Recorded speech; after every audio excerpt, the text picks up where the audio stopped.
Hey everyone, it's Brandon LaRoque here, coming to you from North Carolina. It's a beautiful day out today. I got some sleep, so I feel so much better. It's unbelievable. It's the most I've slept since this stuff happened. First of all, I want to tell you guys all thank you for tuning in. Thank you for liking, sharing, subscribing, and commenting. This channel's grown so much. I never would have believed it would have this many subscribers. If you could just keep sharing it, I'd appreciate it. It means the world to me, and if you put it in groups, that helps a lot too, and hopefully some of these videos will help some people in the future. Just wanted to tell you guys about a couple of things that I've been thinking about today. One of them is I've had so many people email me and call and text and stuff, friends also, friends and family and stuff. And I want you guys to know I try to respond to all of you, and I just let you know I'm really hesitant to click on certain things right now, and I know you guys are all probably there. I know most everybody, they're good people, and I'm just, after what happened, I'm just scared to click on stuff and respond to certain things, and I'm sure they're all legit, but you know, it just is just a scary time right now to do that. So if I didn't respond to you, I apologize. I've been really busy. I tried to get some sleep, and I had a lot of work to do today too. But a lot of people have been reaching out and saying they want to do a GoFundMe or, you know, some kind of donations. Let me just say right with that, I don't want to do any of that. This is my responsibility, and I'm going to take care of it myself. I mean, that's what's going to make this channel great, because y'all are going to see me rebuild. I'm going to rebuild this thing. And I'm not saying I'm rebuilding crypto. I'm just saying I'm rebuilding. I'm going to get my money back one way or the other. And if it means just working my butt off, then that's what I'm going to do. So please, I don't want, if you see anybody in the comments and saying that it's me taking money, I'm not taking money. You know who I want to take some money from? I want to take some money from YouTube. I don't mind taking money from YouTube, because if I'm going to put out the content, then I'll get money that way. That's how I'll rebuild it. So I'm trying to get monetized right now. I don't know what I'm doing. It takes a while, and I had to have a certain number of subscribers apparently and hours viewing, which that's pretty interesting. In case you don't know and you're ever interested in doing YouTube, you have to have, I think it's 1,000 subscribers. That's the first thing you have to have. And you have to have at least 4,000 watch hours of video before they even consider monetizing you. Thank you guys. Y'all flew me past up there right away. I mean, and then you have to go through all these steps of setting up like stuff for, it's just for ads. That's what it is. It's to set it up so that you can get paid for the ads that they show on your channel. So, you know, I do appreciate it. It's really interesting learning this. It's not being tech savvy. It's a handful for me. Thank God I got my wife here to help me do some of it and learn some of it. But we've applied to monetize it, and I don't know how long it'll take. It could take, they said it could take up to a month, so who knows. But anyway, I just wanted to make sure I made it clear. I don't want any donations. Everybody works hard for their money, and they should hold on to their own money, in my opinion. I mean, if it was a good cause, like if I lost my house or something, I'd be asking for donations. But this is minor in the big picture scheme of things. I mean, I think the point is that, you know, I just got to be positive. Be positive. It was meant, whatever happened was meant to happen, and it's going to be fine. Thank you for all the comments you guys have been putting in there. Everybody's so positive. I love it. I love you guys. And I did want to tell you guys a couple of things. I've had so many people reach out and tell me that I should check out Zach Claver. And so I've checked him out, and I've actually joined his group. It's called Beyond Broke Mastermind Group. I joined them because it was only like $2 a month.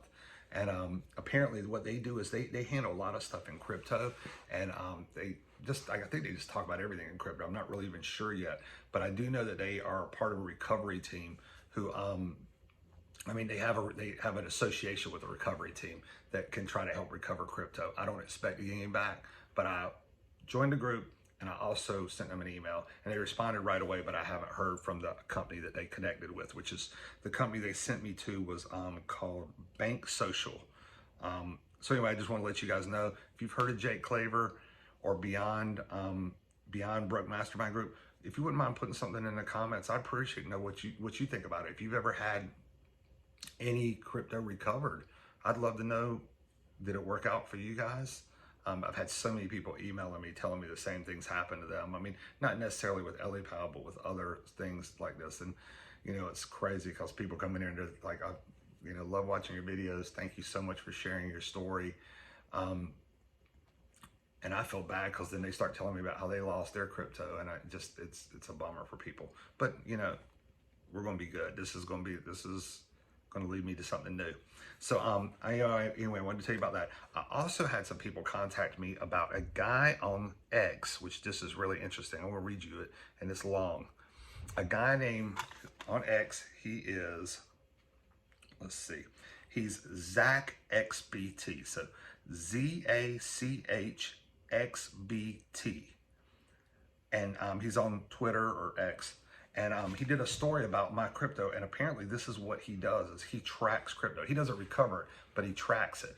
So if you guys want to check him out, I'm going to read it all to you, but if you want to go check him out on X, it's Zachxbt. So it's kind of long, it's 9 parts, so bear with me. Here it goes. A video went viral on YouTube this week after a US-based victim lost 3.015 million XRP, $3.05 million worth of XRP that was 1.2 million XRP from their LAPAL wallet. Here's the tracing of where the stolen funds ended up and the biggest takeaways for familiar thefts. This is interesting. That is a photo of my video. Then underneath that, it says part 2, which is, although the victim did not directly share the theft address after watching the video, I found it by reviewing the data and amounts, and he puts the crypto address that stole it. The victim seems inexperienced and does not provide enough details to determine how the LAPAL wallet became compromised, besides it being user error. Apparently I am inexperienced, that's right. Part 3. The attacker created 120 plus Ripple to Tron orders via bridgers on October 12, 2025. On Block Explorers, the transactions show as Binance Sense Bridgers, formerly Swift, SWFT, and uses them for liquidity, and it has a picture of it. Part 4. The funds consolidated on Tron at the following address on October 12th, and then it has the address. By October 15th, the funds were completely laundered away from OTCs adjacent to Hui1, an illicit online marketplace in SEA. I'm not familiar with Hui1 or SEA. Then it has a design about how they stole it, spiderwebbed it out, and brought it back. Number 5. Hui1 has directly facilitated laundering billions of illicit funds over the past couple of years from pig butchering scams, investment scams, human trafficking, and hacks exploits in Southeast Asia. Last week, the U.S. applied for additional restrictions against Hui1 in relation to the $15 billion Prince Group seizure and sanctions. I hope centralized exchanges and stablecoins issuers implement stricter controls, as they are one of the bigger threats impacting the longevity of our space. Then it has some tweets that Zach XBT put out in the past in 2024 about this Hui1. Part 6. One lesson our industry needs to do better with is not causing confusion with products when you offer both custodial and non-custodial products, which I assume he's talking about the LAPAL, about it having a hot and cold wallet. The XRP victim thought he was using the LAPAL cold wallet product when it was hot, when it was a hot wallet.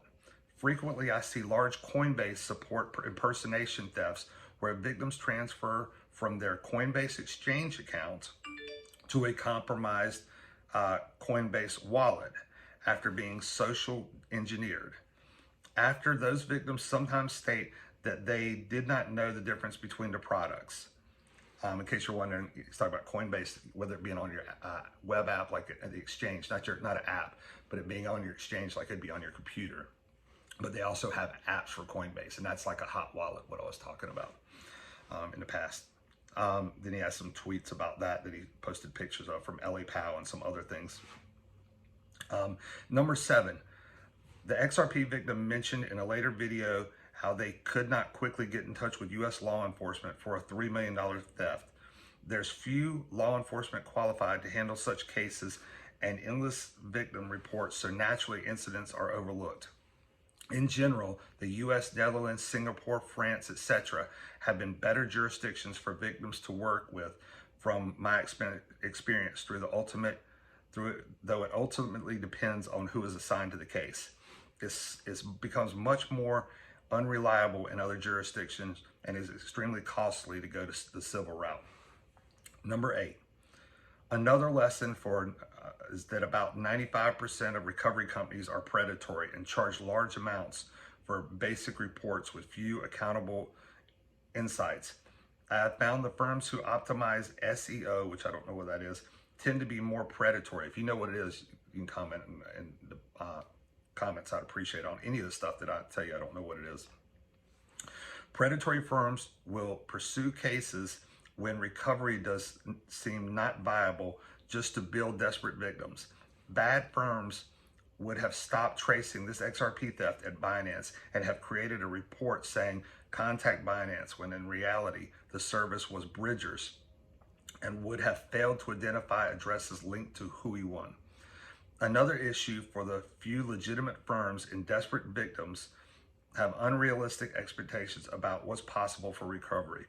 You cannot press a magic button for the funds to be returned. There's many external variables out of anyone's control. So you need to understand that retaining a form is just about improving your odds for the potential of any recovery. And then it has some more photos in his tweet. Number 9, this is the final part of it. Unfortunately, the likelihood of this victim seeing any funds recovered is rather low due to a delay in reporting the theft to the competent people within the private sector. I didn't know who to contact, and I mean, this is, he definitely sounds like he knows what he's doing. I recommend victims try to report theft addresses to people as soon as possible, as otherwise it can be difficult to detect that a theft even took place. Ripple does not have as good of a support system for victims within their community as there is in Bitcoin, Ethereum, Solana, and major EVM chains. I always try to reply to people who contact me about verified recent thefts of $250,000 or more, at least to instruct them to report and flag addresses. However, it becomes quite difficult when you receive 30 plus inbounds per day. And that's it. Anyway, I thought that was really good. The guy's name is Zach, Zachxbt. Check him out on Twitter. A lot of what he's talking about, I don't have a clue about still to this day. It's way over my head. Do you guys follow Zach XBT? I know some people contacted me and told us that we should check him out. It's so hard to know what's legit and what's not legit. It's really hard. I mean, like when this first happened, we started looking up recovery places, and there were some of them seem legit. I mean, I will say that. I looked up one, and they're basically cyber financial auditors. They do an investigation, and it's and they track it down, but it's kind of the same thing this guy does, but they don't recover it for you. They just get the information and give it to the police and your lawyer, and it costs a lot of money.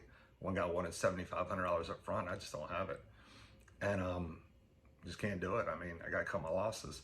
And so a guy with that same firm, then I looked him up on Twitter. Somebody had sent me his stuff on Twitter, and it was completely fake. When I sent him the stuff, they were telling me for $800, we'll get your crypto back for you, all of it. And I was like, it just doesn't feel right. He was real pushy, and it just didn't feel right. And he told me I had to send it to him in crypto and stuff. And so I contacted the legitimate guy on the internet, who actually had a phone number, which they still didn't call me back, but it's fine. And he said, we don't even have a Twitter account. We don't have a Twitter presence. So what I'm saying is, it's just, if I don't answer you, it's nothing personal. It's just, I'm scared. I'm scared to open things. I'm scared to go to the wrong website. I'm scared to open the wrong app. Who knows? I'm scared to answer a call that I don't recognize. I'm scared to answer a text message I don't recognize. I mean, it's just, after something like this happens, it's like you lose a lot of trust in definitely in crypto. And I love crypto, and I'm going to explain in my next video why I invested in XRP. But anyway, and a guy reached out to me from Solana, and he wanted me, he said that Solana people have been, and I don't know anything about Solana. I've heard of it, but a lot of people that are in crypto know about it. But if you're not in crypto, you won't know what it is.